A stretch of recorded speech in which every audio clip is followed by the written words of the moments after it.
தொடர்ந்து 450 கோடி வருடமாக நம் பூமி தன்னைத்தானே சுற்றுகிறது. இதனால் தான் இரவு பகல் இரண்டும் வருகிறது. இப்படி தன்னைத்தானே எத்தனை வருடங்கள் தொடர்ந்து சுற்றும் என்றால் சூரியன் அளவில் பெரியதாக எக்ஸ்பேண்ட் ஆகும். அப்படி ஆகி பூமியை தன்னுள் இழுக்கும் வரை இப்படித்தான் பூமி தொடர்ந்து தன்னைத்தானே சுற்றும். அதுவரை பூமி தன்னைத்தானே சுற்றுவதை ஒருபோதும் நிறுத்தாது. பூமி தன்னைத்தானே ஏன் சுற்றுகிறது, எதனால் சுற்றுகிறது, சுற்றுவதற்கு முக்கிய காரணம் என்ன பார்ப்போமா? அதுக்கு முன்னாடி நம்ம சேனலையும் சப்ஸ்கிரைப் பண்ணிக்கோங்க. பூமி ஏன் தன்னைத்தானே சுற்றி கொள்கிறது என்றால் அதை நாம் தெரிந்து கொள்வதற்கு 460 கோடி வருடத்திற்கு பின்னோக்கி செல்ல வேண்டும். அதாவது சூரிய குடும்பம் உருவான தொடக்க காலத்திற்கு.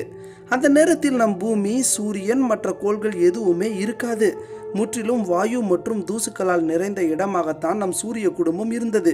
அந்த நேரத்தில் வாயுவும் தூசுக்களும் இணைந்து நம் ஆகச் சிறந்த தலைவனான நம் சூரியன் உருவாகிறது. சூரியன் உருவான பின் குறிப்பிட்ட இடைவெளி விட்டு மிச்ச மீதி வாயு தூசுக்கள் எல்லாம் சூரியனை தொடர்ந்து சுற்றத் தொடங்கின.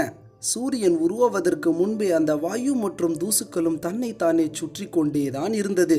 அதிலிருந்து உருவான சூரியனும் அவ்வாறே சுற்றத் தொடங்கியது. சூரியன் உருவான பின்பு மிச்ச மீதிகள் தன்னைத்தானே சுற்றி கொண்டே சூரியனையும் சுற்றத் தொடங்கி ஒரு டிஸ்கு போல வட்டமடித்தது. அந்த டிஸ்கில் இருந்த வாயு மற்றும் தூசுக்கள் ஒன்றை ஒன்று இணைத்து கொண்டே பல சைஸில் கோள்கள் உருவாக தொடங்கின.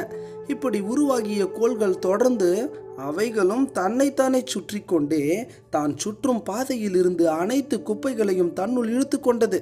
நாளடைவில் கோள்களும் உருவாகியது. அதே போல தன் சூரியனையும் சுற்றியது. அதன் பின் தன்னை தானையும் சுற்றி கொண்டே உள்ளது இன்று வரையிலும். இந்த சுழற்சி இன்னும் பல கோடி வருடத்திற்கு நீடிக்கும். இதில் ஆச்சரியம் என்னவென்றால் சூரியனை சுற்றிய அந்த விண் கற்கள், அதாவது தூசு மற்றும் வாயுக்கள் சொல்லி வைத்தது போல ஒரே திசையில் சுற்றி கொண்டே இருந்தது. அதே திசையில்தான் இன்றும் நம் சூரிய குடும்ப கோள்கள் சுற்றி கொள்கிறது என்று கண்டுபிடித்தார்கள். இன்றும் விண்வெளியில் ஒரு பொருளை மிதக்க விட்டால் அது நிலையாக இல்லாமல் தன்னைத்தானே சுற்றி கொள்ளும். இதன் அடிப்படையில் தான் கோள்கள் எல்லாம் தன்னைத்தானே ஒரே திசையில் சுற்றி கொள்கிறது என்று கூறுகின்றனர். ஆனால் சூரிய குடும்பத்தில் உள்ள 2 கோள்கள் மட்டும் வழக்கத்திற்கு மாறாக சுற்றுகிறது. ஒன்று கோள்கள் சுற்றும் திசைக்கு எதிர் திசையில் சுற்றுகிறது, மற்றொன்று படுத்துக்கொண்டே உருளுகிறது. இதில் வீனஸ் கிரகம் கோள்கள் சுற்றும் திசைக்கு எதிர் திசையில் சுற்றுகிறது. இதோ இந்த படத்தை பாருங்கள், நமக்கு நன்றாக புரியும். அதே போலதான் யுரேனஸ் மற்ற கோள்களைப் போல் இல்லாமல் படுத்துக்கொண்டே உருளுகிறது. இதோ இப்படித்தான். அது எப்படி மற்ற கோள்கள் எல்லாம் ஒரே போல சுற்ற இவை 2 மட்டும் வித்தியாசமாக சுற்றுகிறது என்று நமக்கு தோன்றும். இதற்கான பதில், ஒரு காலத்தில் இந்த கோள்களின் மீது ஒரு மிகப்பெரிய மோதல் ஏற்பட்டிருக்கும். அதாவது ஒரு அண்ட பனிப்பாறை அல்லது சிறு கோள்கள் மோதி இருக்கும். அப்போது அந்த மோதலில் அப்படியே இவைகளின் சுற்றும் திசை மாறி போயிருக்கலாம். இந்த கோட்பாடு பலரால் ஏற்றுக்கொள்ளப்படுகிறது இன்று வரையிலும். இப்படி நடந்த பிறகு அந்த கோள்களும் தொடர்ந்து வித்தியாசமாக சுழன்று கொண்டே உள்ளது இன்று வரையிலும் என்பதுதான் ஆராய்ச்சியின் முடிவு. இப்படிப்பட்ட மோதல் பூமி மீது நடந்திருந்தாலும் நம் பூமிக்கும் இந்த கதிதான் என்பது நாம் மறுக்கவே முடியாது. ஆனால் இந்த மோதல் யுரேனஸிற்கு பொருந்தும்.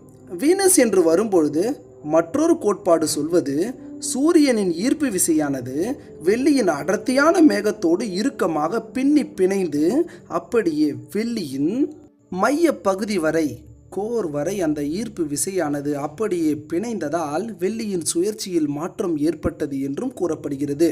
சரி, நம் பூமி சூரிய குடும்ப கோள்கள் தான் தன்னைத்தானே சுற்றுகிறதா என்றால் கண்டிப்பாக இல்லை. விண்கற்கள், ஆஸ்ட்ராய்டு சுழல்கின்றது, நட்சத்திரங்களும் சுழல்கின்றது. அதாவது நம் சூரியனை போன்ற எல்லா நட்சத்திரமும் தன்னைத்தானே சுழல்கிறது. காரணம், அவைகள் முதலில் உருவாகும் போதே சுழலத் தொடங்கியது. அதனால்தான் இன்றும் அவைகள் சுழல்கின்றது. அதே போல நம் சூரிய குடும்பம் உள்ள பால்வீதியும் மில்கி வே கேலக்சியும் சுழல்கின்றது. நம் கேலக்சியில் உள்ள நம் சூரிய குடும்பம் நடுவில் உள்ள பிளாக் ஹோலை சுற்றுகிறது. நம் சூரிய குடும்பம் ஒரு முறை சுற்றி முடிக்க 230 மில்லியன் வருடம் எடுத்துக்கொள்ளும். ஒரே ஒரு முறை இந்த பிளாக் ஹோலை சுற்றி முடிக்கவே. நம் கேலக்சி போல எல்லா கேலக்சியும் தன்னைத்தானே சுற்றி கொள்கிறது. அதே போல பிரபஞ்சத்தில் மிக அதிக வேகத்தில் ஒன்று சுழல்கின்றது. அதுதான் பல்சார் ஸ்டார். ஒரு செகண்டில் மட்டும் 100 முறைக்கு மேல் தன்னைத்தானே சுற்றிவிடும். இதைவிட ஒரு பிளாக் ஹோல் ஒன்று தன்னைத்தானே ஒரு செகண்டில் மட்டும் 1150 தடவை சுற்றி கொள்ளும். அந்த பிளாக் ஹோல் தான் GRS 1915+105. ஒரு செகண்டிற்கு 1150 தடவை சுற்றுகிறது. அந்த சுற்றும் வேகத்தை சற்று கற்பனையும் செய்து பாருங்கள். இவைகள் எல்லாம் சுற்ற காரணம் அவைகளின் தொடக்க காலத்தை பொறுத்தது என்பதே குறிப்பிடத்தகுந்தது. நன்றி. மீண்டும் ஒரு ஆச்சரியமான தகவலோடு உங்களை சந்திக்கிறேன். இது உங்கள் அன்பு நண்பன் மோகன்ராஜ்.